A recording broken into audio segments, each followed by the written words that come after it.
నమస్తే, మీరు చూస్తున్నారు 11 టీవీ న్యూస్ ఛానల్. నా పేరు మాధురి. ఈరోజు న్యూస్ అప్డేట్స్. పేరు బూడిద తిరుపతి. నేను మాజీ బీజేపీ పార్టీ మంత్రి పట్టణ అధ్యక్షునిగా వ్యవహరించాను. ఇప్పుడు రాబోయేటువంటి పార్లమెంట్ ఎన్నికల్లో పెద్దపల్లి పార్లమెంట్ సెగ్మెంట్ నుంచి స్వతంత్ర అభ్యర్థిగా పోటీ చేయడానికి నిర్ణయించుకోవడం జరిగింది. అయితే ముఖ్యంగా ఇప్పుడున్నటువంటి ప్రధాన రాజకీయ పార్టీలకు నేను సూటిగా కొన్ని ప్రశ్నలు వేయదలుచుకుంటా ఉన్నాను. ప్రజలందరూ కూడా ఆలోచన చేయాలి. ఈ ప్రధాన రాజకీయ పార్టీలకు ఎందుకు ఓటు వేయాలనేటువంటి ఆలోచన సరళి కూడా మార్చుకోవాలన్నటువంటి ఒక ఆలోచన కంపల్సరీ చేయాల్సిన పరిస్థితి దాపురించింది. ఎందుకనంటే ఇప్పుడున్నటువంటి బీజేపీ పార్టీ క్యాండిడేట్ ఎవరైతే ఉన్నారో గోమాస శ్రీనివాస్ అనే వ్యక్తి గతంలో 2009లో బీఆర్ఎస్ పార్టీ నుంచి పోటీ చేసినాడు. తర్వాత 2014లో కాంగ్రెస్ పార్టీ నుంచి నామినేషన్ చేసి విడ్రా అయ్యాడు. అదేవిధంగా ఆయనకి స్థానికంగా ఉండనటువంటి వ్యక్తికి బీజేపీ పార్టీ టికెట్ ఇచ్చింది. స్థానిక సమస్యల మీద పూర్తి అవగాహన లేనటువంటి వ్యక్తి బీజేపీ పార్టీ సంబంధించినటువంటి అభ్యర్థి. అదేవిధంగా బీఆర్ఎస్ పార్టీకి సంబంధించినటువంటి క్యాండిడేట్ కొప్పుల ఈశ్వర్ గారు గత ప్రభుత్వంలో సాంఘిక సంక్షేమ శాఖ మంత్రిగా పనిచేసిండ్రు. ఎస్సీ సంక్షేమ శాఖ మంత్రిగా పనిచేసిండ్రు. ఆయన ఒక ఎస్సీ అయి ఉండి కూడా దళితులకు ఎప్పుడు కూడా ఎవరిని కూడా దళితులకు దగ్గర తీసుకోకుండా దళితులకు ఏ పనులు చేయకుండా ఆయన పూర్తిగా ఎస్సీలను విస్మరించారు. ఇప్పుడు ఎస్సీ రిజర్వేషన్ పెద్దపల్లి పార్లమెంట్ సెగ్మెంట్లో పోటీ చేయడానికి ఆ బీఆర్ఎస్ పార్టీ అధిష్టానం ఆయనకు టికెట్ ఇవ్వడం జరిగింది. ఆయనకు ఎందుకు టికెట్ ఇచ్చారో కూడా నాకేం అర్థం కావట్లేదు. ఒక్కసారి ఎమ్మెల్యేగా, ప్రభుత్వ విప్పుగా, మంత్రిగా అనేక ఉన్నతమైనటువంటి పదవులు అనుభవించి కూడా ఇక్కడ ఈ పెద్దపల్లి పార్లమెంట్లో సెగ్మెంట్లో ఉన్నటువంటి దళితులు ఎవరిని కూడా అభివృద్ధి తీసుకురాలేదు.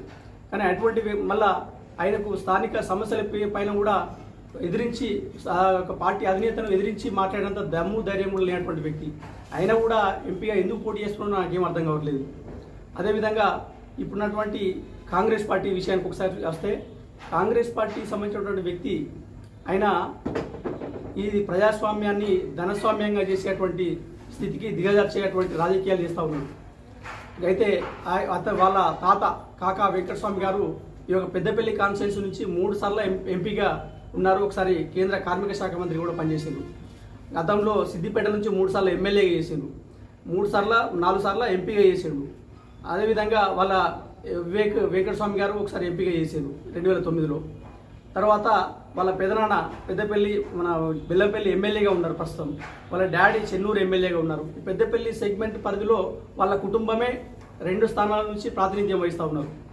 అయితే వీళ్ళు డబ్బులతోటి రాజ్యాధికారం చెలాయించేటువంటి ఆలోచనతోటి ఈ పెద్దపల్లి పార్లమెంట్ సెగ్మెంట్ను ఎంచుకున్నారు. నిజంగా మీకు అంత డబ్బు ఉంటే మీరు అక్కడ మల్కాజ్గిరి ఉన్నది, డబ్బుతోటి రాజకీయాలు చేసుకొని అక్కడ ఓటర్లను కొనుక్కొని మీరు రాజకీయం చేయండి. ఇక్కడ మీరు అసలు మీతోటి దళితులు ఎవరు కూడా బాగుపడినటువంటి దాఖలాలు లేవు. ఇక్కడ పెద్దపల్లి పార్లమెంట్ సెగ్మెంట్లో మేము ఏదో చేస్తామన్నటువంటి తీసుకొచ్చి ప్రజలను తాత్కాలిక తాయిలాలకు ఆశపడి వాళ్ళకు ప్రలోభాలు పెట్టి డబ్బుతోటి రాజకీయం చేద్దామన్నటువంటి ఉద్దేశంతో మీరు రాజకీయాలకు వస్తున్నారు. ఖచ్చితంగా ప్రజలందరికీ నేను విజ్ఞప్తి చేస్తూ ఉన్నాను. రాబోయేటువంటి ఎన్నికల్లో ఎవరైతే డబ్బు సంచులతోటి, నోట్ల కట్టలతోటి ప్రలోభ పెట్టేటువంటి వ్యక్తులు ఎవరైతే వస్తారో వాళ్ళందరికీ మీ ఓటు ద్వారా బుద్ధి చెప్పి స్వతంత్ర అభ్యర్థిగా నేను పెద్దపల్లి పార్లమెంట్ నుంచి పోటీ చేస్తూ ఉన్నాను. ప్రజాసేవ చేసేటువంటి ప్రజాస్వామిక బద్ధంగా ప్రజాసేవ చేయాలన్నటువంటి నాయకులు ఎవరైతే ఉన్నారో వాళ్ళందరూ జైల్లో ఉంటా ఉన్నారు. డబ్బుతోటి రాజకీయం చేసేటువంటి వ్యాపారస్తులు ఎవరైతే ఉన్నారో వాళ్ళు రాజ్యాధికారం చేపడతా ఉన్నారు. ఈ వ్యవస్థ కంప్లీట్గా మారాలి. రాజ్యాధికారం కేవలం ప్రజాసేవ చేద్దామన్నటువంటి దృఢ సంకల్పం ఉన్నటువంటి వ్యక్తులే ప్రజాసేవ చేసి రాజ్యాధికారం వేయాలని తప్పితే ధనస్వామ్యం చేసి ప్రజలను ప్రలోభాలకు పెట్టి వాళ్ళను ఓట్లను కొనుక్కొని రాజ్యాధికారం చేపట్టేటువంటి వ్యక్తి కూడా ఎవరు కూడా ప్రజాసేవ చేయరు.